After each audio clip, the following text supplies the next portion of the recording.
On this edition of VCU Insight, we'll give you the latest on a security breach of VCU computers. We'll talk to the doctor who led the team to separate conjoined twins. And we'll take a look at the new Final Four banner at the Siegel Center. VCU Insight starts right now.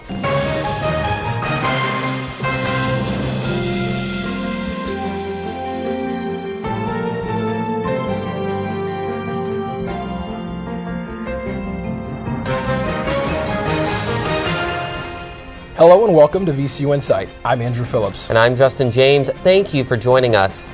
Earlier this month, the VCU community got a shock when it learned that computer hackers may have gotten files with information for more than 176,000 current and former VCU students and staff. This included social security numbers, names, date of birth, and contact information. VCU Technology Services says they're confident the files were not copied, but they're not sure. VCU officials say someone planted a malicious internet worm on one of their servers in mid-October. The next day, someone used that to create fake accounts. At that time, they may have accessed the confidential information. Technicians found out about the breach 6 days later when they were doing a routine check. VCU Chief Information Officer Mark Willis says these days, computer security is a constant battle. We monitor very carefully all of the external attacks on our network, and they come literally every minute to the university. There are individuals and worms knocking at the door, trying to find a hole in our server and trying to find a hole in our defenses. In an email and letters to the more than 176,000 people affected, VCU explained the problem and said the security holes have been corrected. The school says it's working with federal and local authorities to find out who's responsible. VCU also set up a web page for questions and concerns. Here's that address, wp.vcu.edu/security-incident. And the school did not offer identity theft protection services to everyone affected, but said it would honor individual requests. The number for VCU Security Incident Information Center is toll-free at 1-855-886-2931.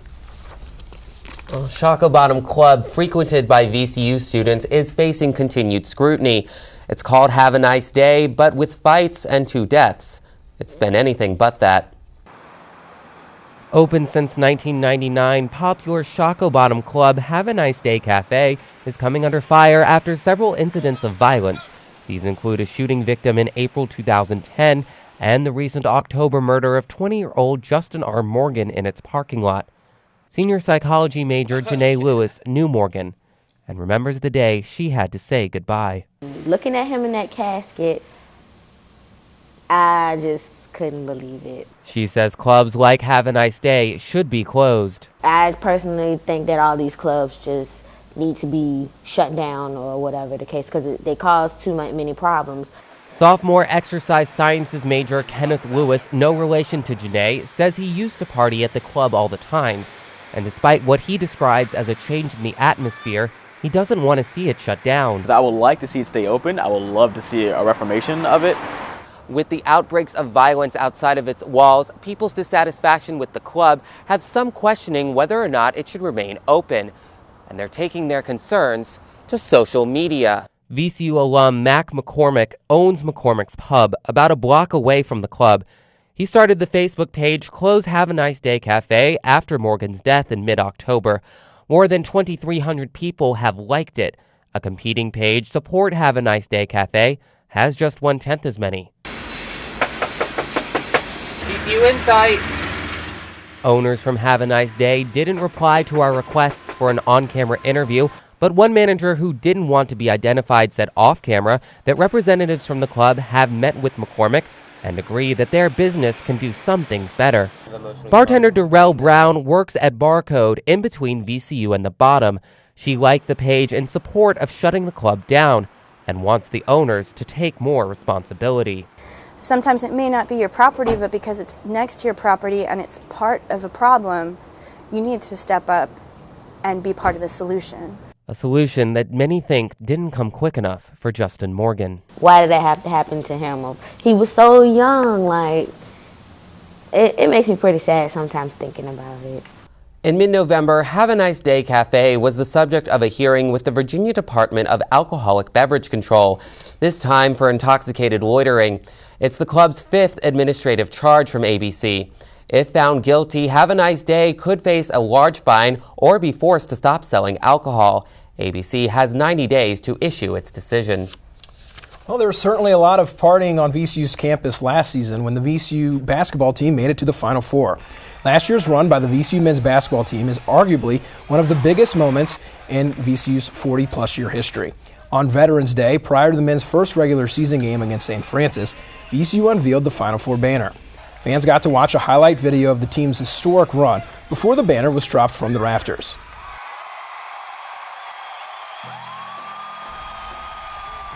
A lot of familiar faces were in the crowd, including last year's hero Joey Rodriguez and Ed Nixon.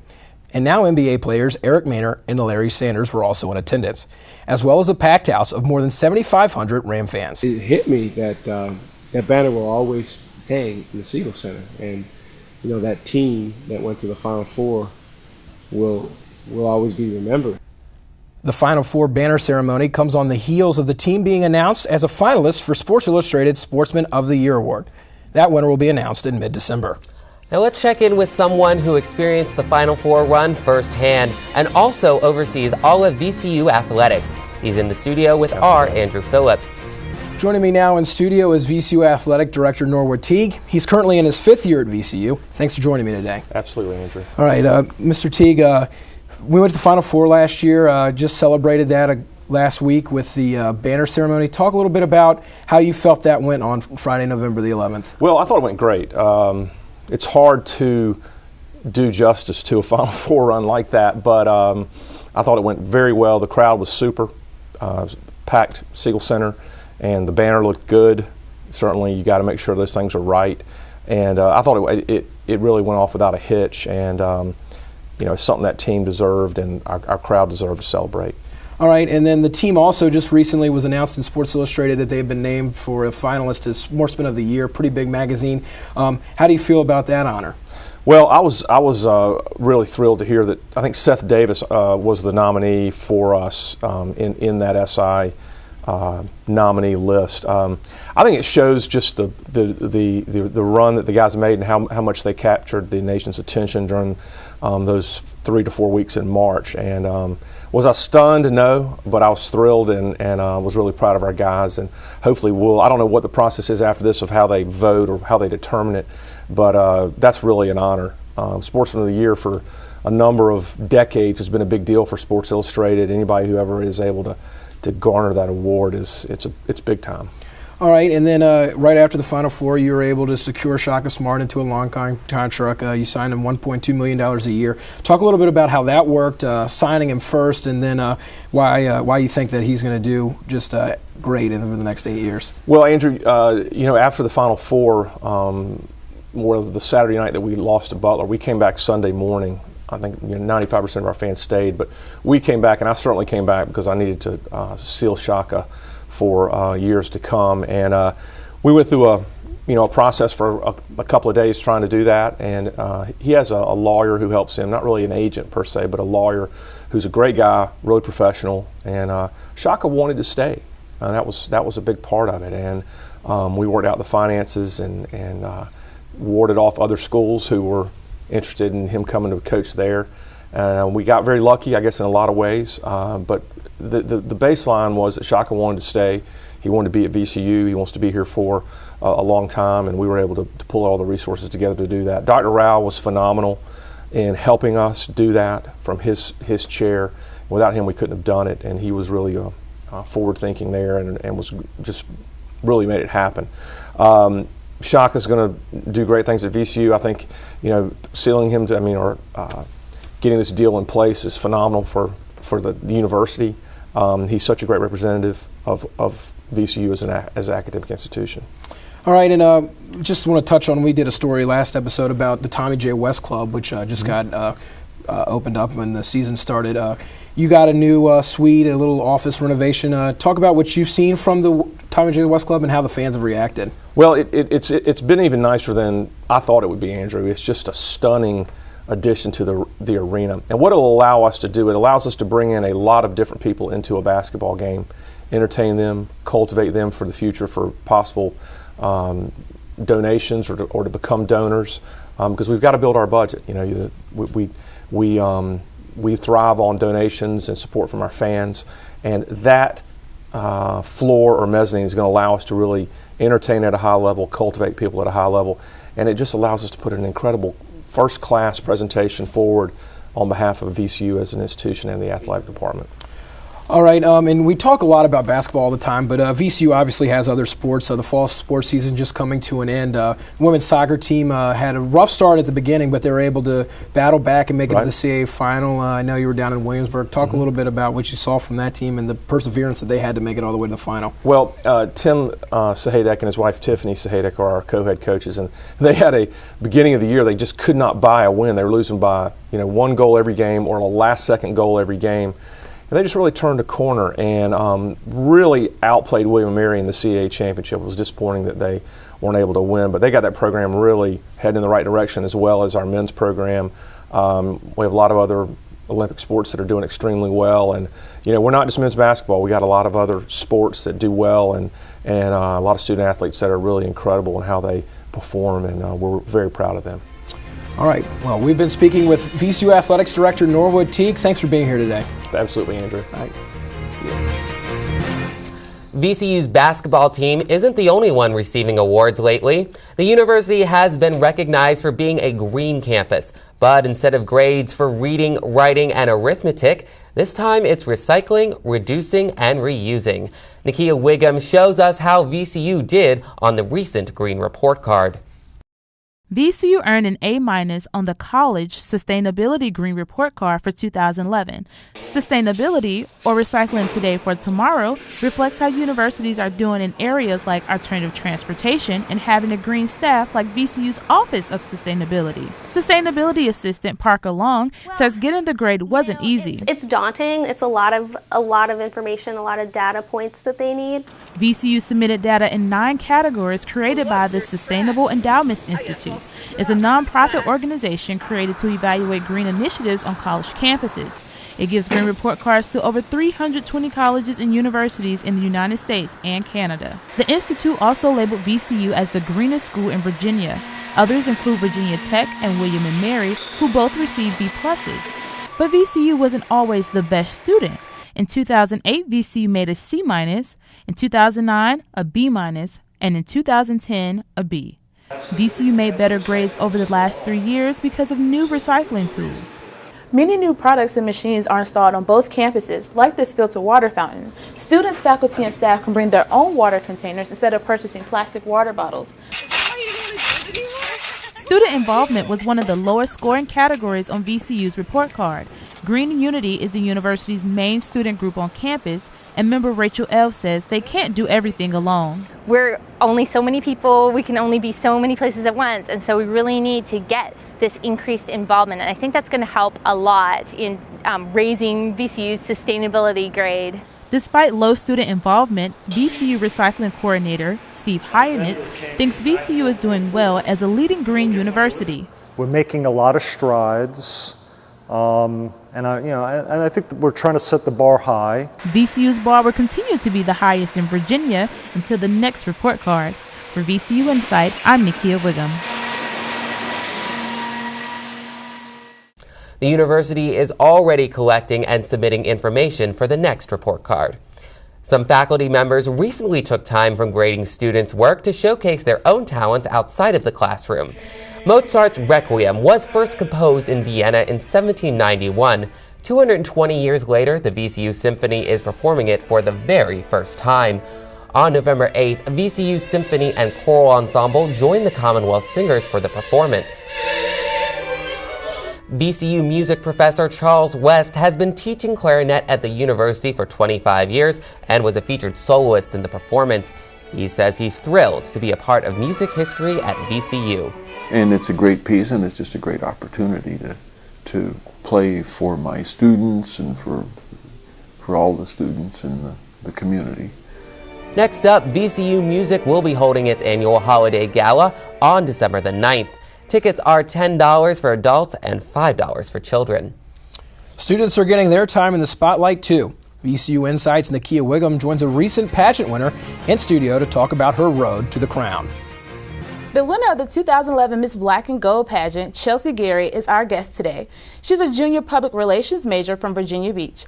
Thank you for joining us and congratulations. Thank you so much, and thank you for having me. So the Miss Black and Gold is an annual pageant hosted by Alpha Phi Alpha Fraternity Incorporated, and they've hosted this pageant for the last 5 years at VCU. How did you hear about the pageant?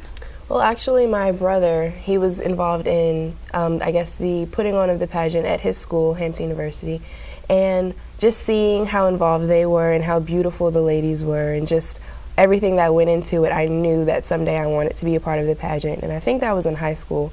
So it was a little while ago, but yeah. And this was your first pageant. How big a deal was it for you? It was definitely a huge deal for me. It definitely made me step out of my comfort zone. I'm usually into the sports, the aggressive activities, anything that has to deal with, you know, your competitive nature. So walking around on stage in heels and a bathing suit and a dress, kind of, you know, it made me step out of the box. But I kind of saw that competitive nature of it, so it made me put my game face on. And the first practice for the pageant was late October, and then the actual pageant was the second week of November. So you had like just 3 weeks to prepare. You're a full-time student, you're president of an organization, and you had practice rehearsals. How did you balance all of this?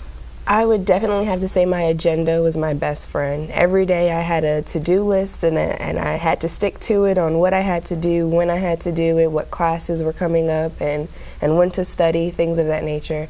But the men definitely let us know, you know, practices ahead of time and let us plan accordingly, so that definitely helped. And some of the contestants weren't able to attend because a lot of you all are student organization leaders. How did this affect rehearsals? Where sometimes we weren't able to start on time, but we always made sure that the girls were able to catch up, and whatever we may have missed, we definitely helped each other, you know, bring everyone up to speed, so to speak. And you were voted Miss Congeniality by the other contestants, and you won Miss Talent, and you raised the most money, which was like over $3,000, and you get to keep $1,500 of that. How did you prepare yourself for like each category?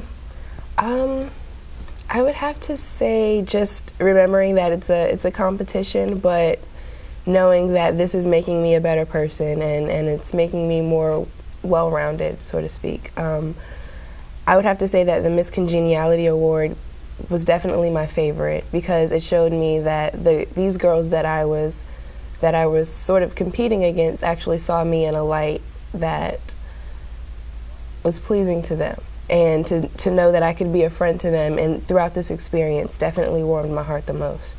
Were you surprised at winning any of these categories? I was surprised at winning all of them, and I guess anyone that was in the audience could probably see the surprisement, I guess you would say, on my face. I didn't expect any of them, but to know that I was acknowledged for each of these, it made me feel that I was definitely in this pageant for a reason. And you did dance as your talent. Have you been dancing all your life? Is it just a passion? I would say it's more of a passion. I've been dancing within my church for pretty much all of my life, but I've never had any, you know, technical experience or any dance classes. I've just always loved to dance, and I figured, well, this is a talent of mine. I can make it look amazing. So hopefully that's what I did, but I love to dance, so I knew I was going to dance. And did you come up with your own routine? Yes, the choreography was mine. I basically YouTubed a lot of different videos and kind of tried to see what I could change and make my own, but yes. So now that you're Miss Black and Gold, what do you plan to do until the next pageant? Well, with my title as Miss Black and Gold, I'll be working with the men in any and all of the community service projects that they'll be implementing within the next year, as well as any of the other programs that they'll be putting on here at VCU. And do you plan to do another pageant in between time? Well, yes. After winning this title with the men here at VCU, I will be going on to a regional pageant, which will also be held at Virginia Union University, I believe next semester. So I'll be preparing for that in the meantime. Okay. And we've been speaking with Chelsea Gary, winner of the 2011 Miss Black and Gold pageant. Thank you. Thank you. And here's a look at what's going on around Richmond. On December 6th, it's a Clash of the Comics, 7:30 p.m. at the Richmond Funny Bone and Short Bump. Tickets are just $10. On December 7th, join the Richmond Council of the Navy League of the United States at the Virginia War Memorial for the 70th Pearl Harbor Remembrance. The event starts at 11 a.m. And don't miss out on the VCU men's basketball team as they take on arch rival Richmond in the Black and Blue Classic. It's on Friday, December 9th at 8 p.m. and the game will also air on ESPN2. Another award winner debuted his second documentary to a packed house in mid-November. VCU's Chair of African American Studies and Psychology Professor Dr. Sean Utsi just premiered his film Until the Well Runs Dry, Medicine and the Exploitation of Black Bodies. It's about the practice of body snatching for medical research that took place on the MCV campus in the late 19th to early 20th centuries. According to the documentary, African American bodies were taken from Evergreen Cemetery. It took Utsi a year to produce the program. He says the turnout shows how much VCU and the community are concerned about the issue. And to see the turnout as a response, not to something I did, but a response to an issue that's important. After the showing at the Singleton Center on the Monroe Park campus, Utsi and the audience had a short discussion about the film and how VCU and the community could honor those taken.